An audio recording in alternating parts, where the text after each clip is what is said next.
아멘. 한 주간도 추운 날씨 속에 건강하게 보내셨습니까? 오늘도 추운 날씨에도 불구하고 하나님의 성전으로 발걸음을 옮기신 우리 귀한 모든 성도님들의 마음에 하나님의 복이 가득하기를 주님 이름으로 축원드립니다. 예수 그리스도의 이름으로 하나님 말씀 증거하도록 하겠습니다. 마태복음 5장 1절부터 8절까지 말씀 저와 함께 교도하도록 하겠습니다. 제가 먼저 읽겠습니다. 그동안 우리가 상고한 예수님의 복의 말씀을 생각하면서 8절까지 저와 함께 교도하겠습니다. 예수께서 무리를 보시고 산에 올라가 앉으시니 제자들이 나온지라. 심령이 가난한 자는 복이 있나니 천국이 저희 것이며 온유한 자는 복이 있나니 저희가 땅을 기업으로 받을 것이며 긍휼히 여기는 자는 복이 있나니 저희가 긍휼히 여김을 받을 것이며 마음이 청결한 자는 복이 있나니 저희가 하나님을 볼 것이며. 아멘. 성도님들은 믿기지 않으시겠지만 제가 최근에 다이어트를 하고 있는 중입니다. 한 달 정도 된 것 같습니다. 탄수화물도 줄이고요, 밥도 한 3분의 1씩 먹다 보니까 좀 이제 체중이 정상으로 돌아가는 것 같습니다. 목사님들이 하도 놀려가지고 제가 결심해서 체중 감량을 하고 있는데요. 얼마 전에 함께 식사하고 몇몇 목사님들하고 굉장히 독특한 찻집을 갔었어요. 메뉴가 굉장히 많더라고요. 뭘 먹을까 고민하다가 일하는 분에게 물어봤습니다. 혹시 살 안 찌고 맛있는 거 있으면 추천해 주세요. 그랬더니 돌아오는 대답이 그런 건 없습니다.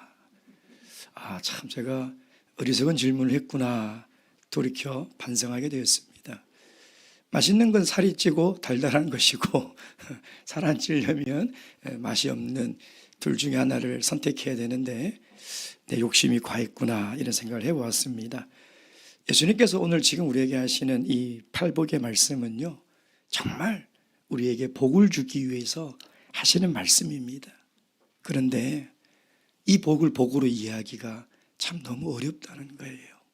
솔직하게 예수님을 쫓아온 그 수많은 무리들이 가지고 있는 가치관으로는요, 오늘 예수님께서 하신 이 복의 말씀을 선택할 수가 없습니다.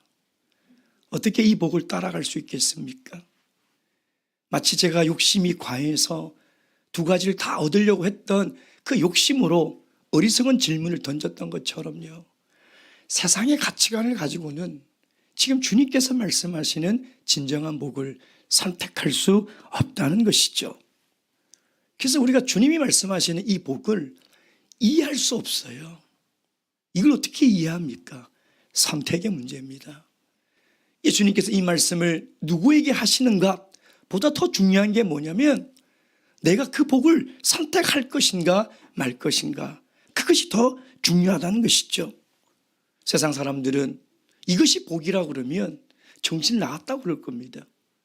세상 사람들에게 이것이 참된 복이니 이것을 선택하며 살아가십시오 라고 그러면 그 누구도 귀를 기울이지 않는다는 것이죠. 오늘도 주님께서는 오늘 우리에게 진정한 복이 무엇인지를 말씀하실 때 우리의 이성으로는 도저히 이해할 수 없는 말씀이 있지만 그것이 주님께서 진심으로 우리에게 복을 주시고자 하는 그 마음을 우리가 믿는다면 주님이 말씀하신 그 복을 선택하며 살아가시는 지혜로운 참으로 복된 우리 성도님 되시길 주님의 이름으로 축원드립니다. 다시 오늘 본문의 말씀을 보도록 하겠습니다. 마음이 청결한 자는 복이 있나니 저희가 하나님을 볼 것이며. 6번째 복입니다. 오늘 예수님께서는 마음이 청결한 자다 이렇게 이야기를 하고 있는데요, 팔복의 말씀을 보더라도 예수님은 마음을 굉장히 중요하게 생각하고 강조하고 있다는 것을 알 수가 있습니다. 왜냐하면 첫 번째 복을 말씀하실 때부터 심령이 가난한 자는, 그리고 오늘 6번째 또 마음이 청결한 자는 라고 이야기를 하고 있다는 것이죠. 그만큼 예수님은 마음을 중요하게 생각하신다는 것입니다. 그런데 왜 그러느냐? 기독교의 궁극적인 본질은 교리의 이해나 어떤 지식의 깨달음뿐만 아니라 마음의 상태가 정말 중요하기 때문인 것이죠. 그래서 마음이 그만큼 중요한 거예요. 여러분, 마음이 무엇입니까? 마음이 무엇이에요? 아마 우리 아동부들에게 물어보면 신박한 대답이 나오지 않겠습니까? 마음이 무엇인가? 참 대답하기 어렵습니다. 마음은 분명 존재하는데 우리 눈으로 볼 수 없기 때문에 마음이 어디에 있는지 알 수가 없습니다. 도대체 마음이 무엇일까? 마음과 정신과 의식과 영혼은 과연 같은 것일까? 다른 것일까? 어떤 연관이 있을까? 마음에 대해서요, 종교와 철학과 심리학에서 연구한 수많은 자료들이 있지만은 여전히 마음에 대해서 정의하기는 쉬운 일이 아니라는 것이죠. 지금도 마음이 뇌에 있나 심장에 있나, 마음과 뇌의 관계를 연구하고요, 마음과 심장의 관계를 연구하고 있습니다. 고대 사람들은 마음이 머리에 있었다라고 믿었죠. 근데 우리는 지금 여기에 있다라고 믿지 않습니까? 근데 도대체 무엇이 맞는 것인지 알기는 어렵다는 것입니다. 이렇게 마음을 정의하기가 어렵고 마음이 눈에 보이지 않으니까 사람들이 마음에 대한 가치를 소홀히 합니다. 눈에 보이지 않으니까요, 마음을 소홀히 해요. 그래서 내 마음의 상태가 어떤지에 대한 점검은 없어요. 머리가 흐트러졌는지, 화장은 똑바로 됐는지, 옷은 바르게 입었는지, 넥타이는 바르게 맸는지는 늘 점검하고 저 사람이 나를 어떻게 볼 것인가에 대해서는 늘 신경을 쓰면서도 내 마음이 지금 어떤지, 내 마음의 상태가 어떤 상태인지를 점검하는 일에는 너무나 소홀히 하다는 것이죠. 세상 사람들도 보세요. 마음의 가치를 잘 모릅니다. 그래서 작은 유익 때문에요, 양심을 속이고 양심을 팝니다. 왜? 마음이 보이지 않으니까. 타인이 내 마음을 볼 수 없으니까 양심을 속이는 것이죠. 그렇다면 이 마음의 정의를 내리기가 참 어렵지만 그래도 성경에서 이야기하는 마음이 무엇인가, 제가 세 가지로 정리를 해보았습니다. 첫째는 성경에서 이야기하는 마음은요, 전인격적 존재, 즉 사람의 중심, 사람의 인격의 본질이라는 거예요. 그 마음에 지, 정, 의, 그것이 다 들어가 있는 것, 그것이 바로 마음이라는 것이죠. 그리고 두 번째 성경에서 이야기하는 마음이 뭐냐면 모든 문제를 일으키는 근원입니다. 근원, 마음이요. 마태복음 15장 18절 말씀 보겠습니다. 마태복음 15장 18절 19절.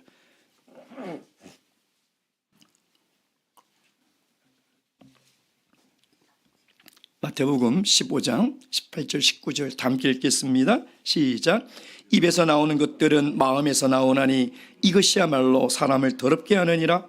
마음에서 나온 것은 악한 생각과 살인과 간음과 음란과 도적질과 거짓 증거와 회방이니. 그러니까 우리 인생의 모든 문제는 어디서부터 나오느냐? 마음에서부터. 여러분, 사람들이 가지고 있는 오류 중에 정말 비극적인 오류가 뭐냐면요, 우리 인생의 모든 문제가 환경 때문에 이렇게 됐다고 생각을 해요. 말세가 되니 사람들이 죄가 넘치고, 죄가 넘치니 죄의 영향을 받을 수밖에 없고, 세상 사람들이 타락하니 믿는 사람도 거기에 영향받을 수 없고, 그래서 내 삶에 일어나는, 우리 인류에 일어나는 수많은 문제들이 외부 환경의 요인이라고 생각한다는 것이죠. 그러나 이것은요, 최초의 인간 아담이 어떻게 범죄를 하였는지에 대한 이해가 없기 때문에 그러는 거예요. 최초의 인간은요, 가장 완벽한 환경 속에서 살았습니다. 어느 것 하나 부족함이 없는 가장 퍼펙트한, 완전한 그 에덴 동산에서 살았음에도 불구하고 그는 죄를 졌어요. 환경의 문제가 아닙니다. 우리 내 삶에 어떤 문제가 생기면요, 늘 나 외의 환경과 타인 때문에 이런 일이 일어났다고 생각하는데 성경은 그렇지 않다는 거예요. 우리 마음에서부터 시작됐다는 거예요. 마음이 문제라는 것이죠. 그래서 예레미야 17장 9절에 만물보다 거짓되고 부패한 것이 사람의 마음이라는 거예요. 성경은 그렇게 이야기를 하고 있다는 것이죠.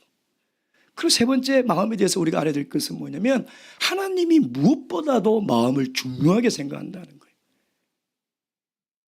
사무엘상 16장 7절 말씀 보겠습니다. 사무엘상 16장 7절 말씀. 사무엘상 16장 7절 말씀. 16장 7절 말씀. 다 함께 읽겠습니다. 시작. 나의 보는 것은 사람과 같이 아니하니 사람은 외모를 보거니와 나 여호와는 중심을 보느니라. 하나님께서는 외적인 외형을 보는 것이 아니라 중심, 마음을 본다고 이야기를 하고 있죠. 심지어 예수님은요, 마음은 모든 계명 가운데 가장 으뜸의 계명이라고 우리에게 이야기를 하고 있습니다. 마태복음 22장 37절에 보면 제가 읽겠습니다. 예수께서 가라사대 내 마음을 다하고 내 목숨을 다하고 내 뜻을 다하여 내 주 하나님을 사랑하. 이것이 가장 첫째 계명이고 큰 계명이다. 마음을 다하라는 것이죠. 그러니 우리가 마음이 어디에 있고 마음이 무엇인지에 대한 정의를 정확하게 내릴 수는 없지만 하나님이 마음이라는 것을 가장 중요하게 여기시구나. 하나님이 정말 보시는 것은 우리의 행위가 아니라 우리의 겉모습이 아니라 우리의 중심이구나. 그것을 우리가 알아야 한다는 것이죠. 자, 그렇다면 두 번째 예수님께서 말씀하신 다시 우리 마태복음 5장 8절 여섯 번째 복에 돌아가면 마음이 청결한 자는, 마음이 청결한 사람은 누구일까요? 어떤 사람이 마음이 청결할까요? 예수님께서 지금 팔복의 말씀을 다 보면은 다 마음에 관련된 거죠. 내적인 것입니다. 그렇지 않습니까? 그러니까 마음을 더 강조하는 이유가 있겠죠. 그것은 분명히 기독교 신앙의 본질을 가르쳐주고 싶은 것입니다. 제가 서론에도 말씀을 드렸지만 기독교 신앙의 출발은 지금 우리의 마음이 어떤 상태인가, 이 질문에 대한 대답이에요. 다시 이야기하면 예수를 믿고 하나님의 자녀가 됐다면 그 마음의 상태는 청결한 사람이란, 청결한 상태라는 거예요. 그것이 바로 예수를 믿는 그리스도인의 본질이며 존재의 본질이라는 것입니다. 이 청결하다는 이 원어의 단어는요, 카타로스라고 합니다. 카타로스. 두 가지 의미가 있는데요. 첫째는 깨끗하다. 우리가 더러워진 옷을 세탁을 다 깨끗하게 해서 빨래줄에 딱 널어놓으면 카타로스라고 합니다. 그리고 순전하다.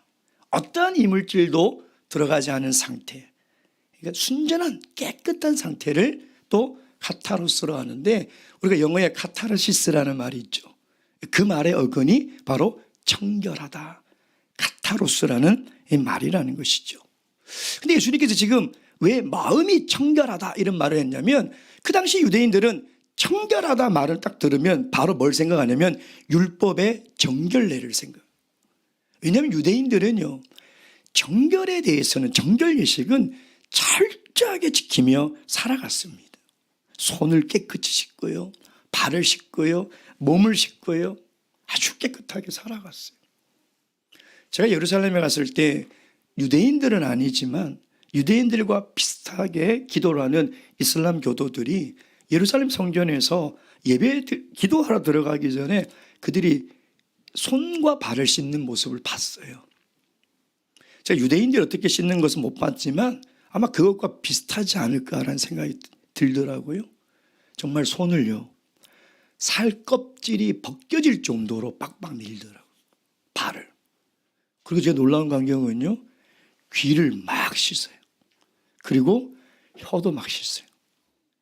그래서 하나님, 자기들이 믿는 신 앞에 나와 기도를 하기 전에 내가 들었던 안 좋은 것들, 안 좋은 말들, 안 좋은 행위들, 이 모든 것들을 깨끗이 씻어야만 기도를 들어준다라는 그런 신앙이 있는 것이죠. 그러니까 당시 유대인들도 마찬가지였어요. 손이 더러워진 상태에서 음식을 먹으면 내가 부정하게 된다고 믿었던 것이죠. 그러니 그들은 얼마나 깨끗이 씻고 살아갔습니까? 그러니까 바리새인들은 왜 손을 씻고 먹어야 하는지에 대한 의미보다는요, 그것을 통해서 하나님께서 우리에게 주시고자 하는 영적인 교훈을 깨닫기보다는 그 행위 자체에만 관심이 있었다는 거죠. 그래서 마가복음 7장에 보면 이 바리새인들과 서기관들이 예수님의 제자를 보니까 손을 안 씻고 음식을 고소를 하죠. 고발하지 않습니까? 그때 예수님께서 이런 바리새인들을 향해서 뭐라고 질책을 하시냐면요, 마태복음 23장 마태복음 23장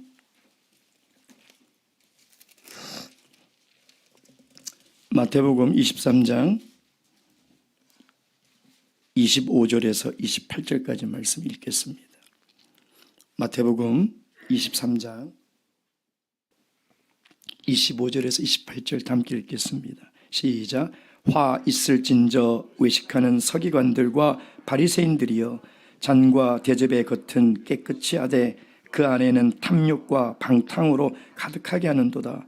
소경된 바리새인아, 너는 먼저 안을 깨끗이 하라. 그리하면 겉도 깨끗하리라. 화 있을지언저 외식하는 서기관들과 바리새인들이여, 회칠할 무덤 같으니 겉으로는 아름답게 보이나 그 안에는 죽은 사람의 뼈와 모든 더러운 것이 가득하도다. 아멘. 지금 예수님께서는 마음의 중요성을 강조하면서 신앙의 본질이 도대체 무엇인지를 이야기를 하는 것이죠. 그래서 그냥 청결한 자는 복이 있다라고 이야기를 하지 않는 이유는 뭐냐면, 바리새인들을 염두에 두고 그들의 이 겉모습을 깨끗이 하는 그 신앙의 행위가 얼마나 잘못되었다는 것을 가르치기 위한 예수님의 말씀이라는 것입니다. 마음이 청결한 자는요, 겉과 속이 같은 사람이에요. 내가 하나님 앞에 나와서 예배를 드릴 때 정말 경건한 그 행위 안에 하나님을 경외하는 마음이 있어야 된다는 거예요. 그 경외하는 마음이 없이 외형적인 것만 가지고는 절대 하나님께 예배를 드릴 수가 없다는 거예요. 우리가 열심히 기도하러 나오는 그 자리에 신실한 하나님의 능력을 믿는 믿음이 우리에게 있어야 한다는 거예요. 우리의 기도를 들으시는 하나님을 믿는 믿음으로 하나님께 간구해야 한다는 것이죠. 그래서 우리의 행위와 우리의 마음이 같아야 돼요. 겉과 속이 다르면은 마음이 청결한 상태가 아니라는 것이죠. 그것이 바로 외식하는 서기관과 바리새인과 다를 것이 없다는 것입니다. 또한 이 청결하다는 이 말은 아까 말씀드린 것처럼 이물질이 하나도 들어가 있지 않는 그런 순결한 상태다 말씀을 드렸습니다. 야고보서 4장 8절 말씀 보겠습니다. 야고보서 4장 8절.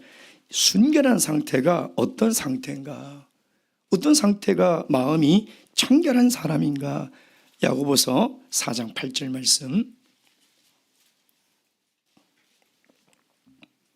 함께 읽겠습니다. 8절 시작. 하나님을 가까이 하라. 그리하면 너희를 가까이 하시리라. 죄인들아, 손을 깨끗이 하라. 두 마음을 품은 자들아, 마음을 성결케 하라. 이 말씀 보면 두 마음을 품은 자들아, 마음을 청결하게 하라. 이 말씀을 통해서 알 수 있는 것이 뭡니까? 마음이 청결한 자는 두 마음을 품지 않은 거예요. 순전한 마음이죠. 오직 하나님을 향한 마음밖에 없는 거예요. 다른 어떤 마음도 없는 거죠. 청결이라는 이 카타로스라는 이 말은 그 24K 금이 순금이죠. 그 순금을 얘기할 때 이 단어를 씁니다. 이물질이 하나도 들어가지 않은 그 깨끗한 상태를 쓸 때 이야기를 한다는 것이죠.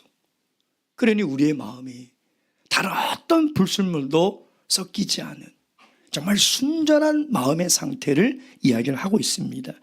요한일서 2장 15절에 보면 이렇게 이야기하고 있습니다. 누구든지 세상을 사랑하면 아버지의 사랑이 그 속에 없느니라. 우리 마음의 두 주인을 겸하여 섬길 수 없는데 내 마음에 조금이라도 세상을 사랑하는 마음이 있다면 아버지의 사랑이 그 속에 없다는 거예요. 존재할 수가 없는 거예요.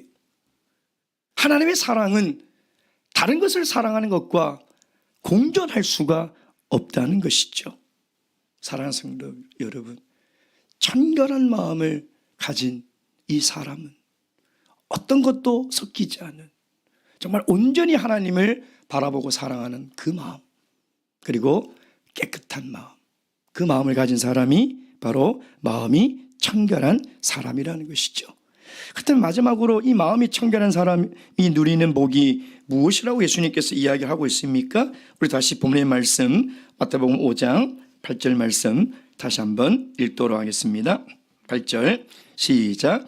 마음이 청결한 자는 복이 있나니 저희가 하나님을 볼 것이미요. 하나님을 본다는 거예요. 사실 모든 종교의 목표는 자기가 섬기는 신을 보는 거죠. 자기가 신을 섬기는 신을 봤다는 것은 그 신앙의 목표예요. 여러분, 우리 기독교 신앙도 마찬가지입니다. 우리 신앙의 최종 목표는 하나님을 보는 거예요. 우리 신앙생활 열심히 했는데 나중에 하나님을 볼 수 없다고 생각해 보세요. 저는 그 생각을 하는 순간 너무 무서워해요. 내 인생의 마지막 날 내가 하나님을 볼 수 없다면 너무 두려워요. 눈물이 날 것 같아요. 너무 무서워서요. 우리 신앙의 마지막 최종 목표는 하나님을 꼭 봐야 돼요. 그렇지 않으면 우리 신앙의 의미는 아무것도 없는 것이죠. 히브리서 12장 14절 말씀 보겠습니다. 히브리서 12장 14절 말씀.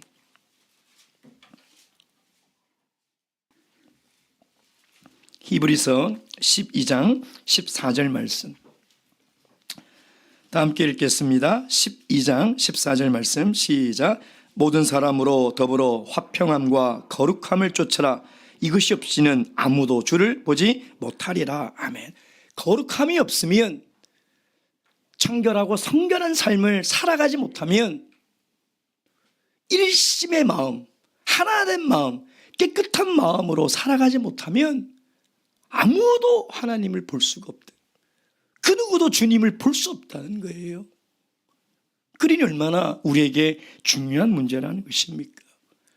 이 마태복음 5장 8절에 하나님을 본다? 하나님을 볼 것이다.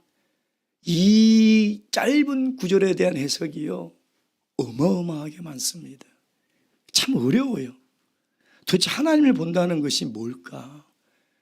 마음이 청결한 자가 하나님을 본다는 것이 도대체 무슨 의미일까? 하나님을 본다는 것이 객관적이고 가시적인 것일까? 아니면 영적인 것일까? 솔직히 참 이해하기가 너무너무 어려운 것입니다. 하나님을 본다는 의미가 뭔가? 구약시대 때는요, 하나님을 볼 수 없었습니다. 출애굽기 33장에 보면 모세가 하나님 얼굴 보여달라고 생떼를 씁니다. 하나님 보여주세요. 하나님이 모세를 딱 숨겨놨다가 보면 안 되니까 내가 지나가고 나서 내 등만 봐라. 등만 봐요. 그리고 하나님은 뭐라고 말씀하시냐면 내 얼굴을 본 자는 살 자가 아무도 없느니라. 하나님을 볼 수가 없어요. 구약 성경에는요. 근데 오늘 예수님은 뭐라고 얘기하고 있습니까? 마음이 청결한 자는 복이 있나니 하나님을 볼 것이라는 거예요. 도대체 하나님을 본다는 것이 무슨 의미냐 이 말이에요. 이 하나님을 본다라는 이 원어는 어떤 뜻이냐면 지각한다, 인지한다, 인식한다, 이런 뜻이 있는 호라오라는 헬라어 단어를 쓰고 있어요. 그러니까 우리 물리적인 눈으로 본다는 의미가 아닙니다. 본다, 하나님 본다는 것이 우리가 이렇게 눈으로 본다는 의미가 아닌 거죠. 왜냐하면 하나님은 거룩한 영으로 존재하는 분이시고 시공간에 초월해 계시는 초월적 존재예요. 이 초월적 존재 영이신 하나님을 우리 눈으로 어떻게 볼 수 있겠습니까? 그러니까 마음이 청결한 자는 하나님을 볼 것이다 본다는 것은 우리가 시각적으로 본다는 것이 아니라는 것이죠. 이것은 하나님을 우리가 인격적으로 경험하는 거예요. 살아가면서 하나님의 은혜의 체험을 통해서 하나님이 살아계시구나 우리가 인지하고 지각한다는 것이죠. 그래서 성경에서 보면 본다라는 말과 의미가 동일한 그 말로 쓰이는 말이 있는데 그게 뭐냐면 안다. 하나님을 안다. 이 안다라는 말을 쓰고 있고요. 믿는다보다 안다라는 말이 더 신뢰하는 말로 사용이 되고 있어요. 하나님을 안다. 그래서 우리는 하나님의 초월적 존재이기 때문에 우리 눈으로 볼 수 없지만 우리가 믿음의 눈으로 보이지 않는 하나님을 보는 거죠. 이렇게밖에 설명할 수가 없어요. 하나님 우리 눈으로 볼 수 있는 존재는 아니지만 우리가 하나님을 볼 수 있는 것은 살아계신 하나님을 내가 인격적으로 체험하고 그 은혜를 경험하고 믿음의 눈으로 내가 하나님을 아는 거죠. 하나님을 인지하고 지각하는 거죠. 그래서 하나님을 본다는 거죠. 욥이 눈으로 들었건만 이제 하나님을 눈으로 봅니다 했을 때 그걸 본다는 그 의미는 시각으로 본다는 게 아니에요. 하나님을 내가 더 깊이 신뢰하고 하나님을 고난 가운데 더 깊이 내가 인식하고 깨달았다는 거예요. 그것이 바로 본다는 거죠. 히브리서 11장 27절 말씀 보겠습니다. 히브리서 11장 27절 말씀.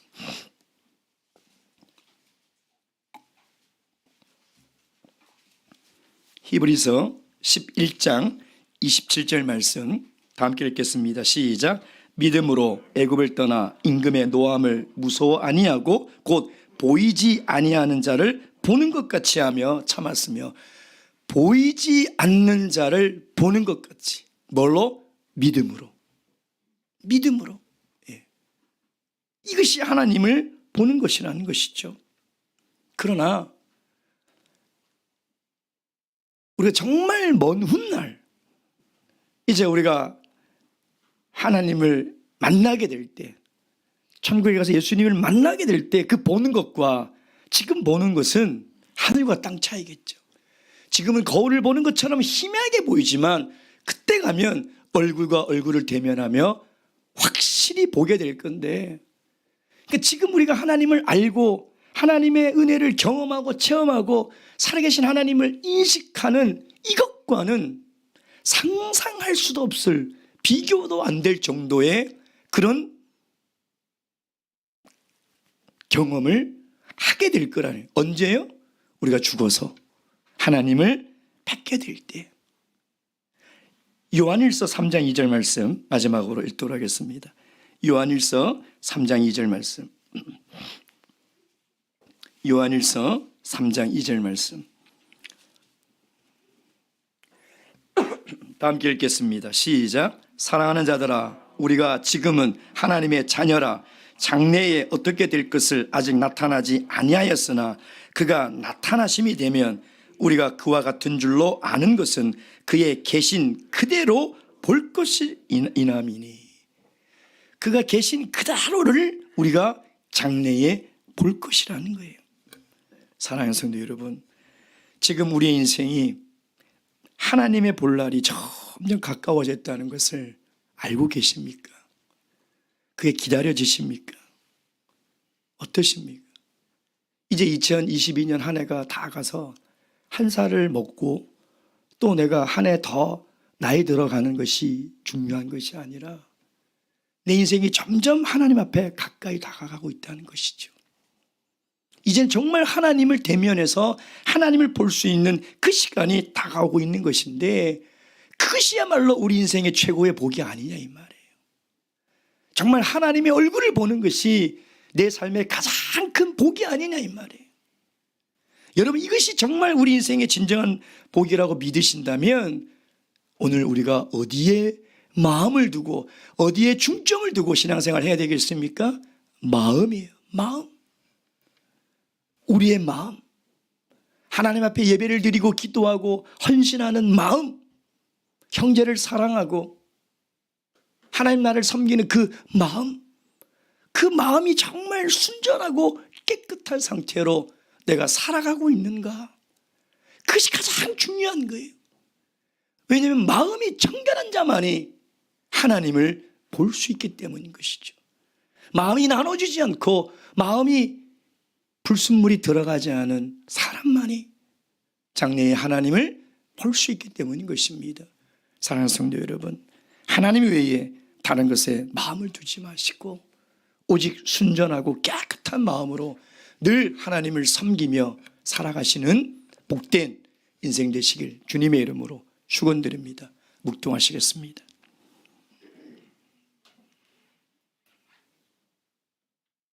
할렐루야, 아멘. 찬양하시겠습니다.